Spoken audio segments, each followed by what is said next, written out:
Partnership.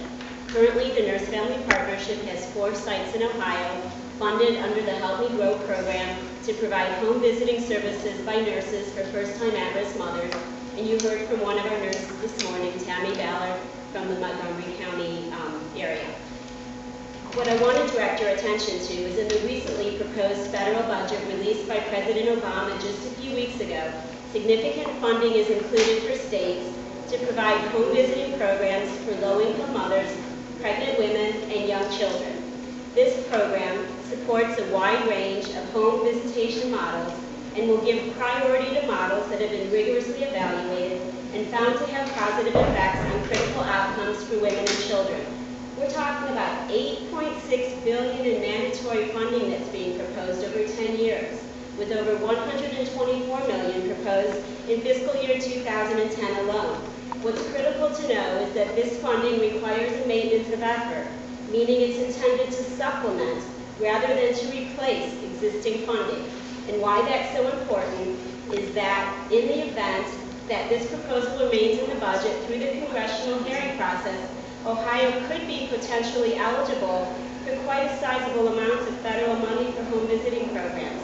Eliminating the funding now for our at-risk home visitation in Ohio could potentially affect Ohio's ability to avail itself of this very exciting and meaningful opportunity for sizable federal dollars to fund visitation for at-risk homes, or at-risk families.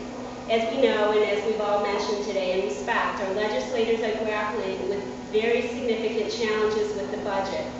And I ask that they seriously consider, in addition to the many short and long-term benefits that we've heard about from home visitation, which derive to the citizens of Ohio, that they take a close look at these potential opportunities for sizable federal money, which Ohio could potentially lose out on if funding for home visitation for at-risk families is cut.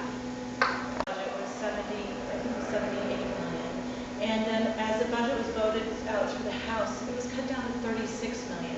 And those were general revenue funds, and the hope was that they would get a match through Medicaid funding, so the dollars would be fairly the same.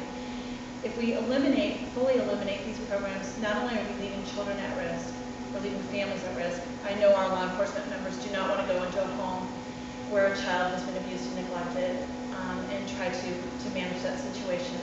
But we're also dealing with a situation where we're potentially leaving federal dollars on the table, which has been discussed. And really compromising great opportunities to maximize funding in a time when there's a budget shortage. So we're asking the Senate, we're asking Governor Strickland, we're asking the House of Representatives to please hold funding so that we can maximize future federal dollars, help children, help the quality of life for young mothers, help prevent child abuse and neglect, and help these kids from getting into future crime. We appreciate your time, and we're available for any questions you may have.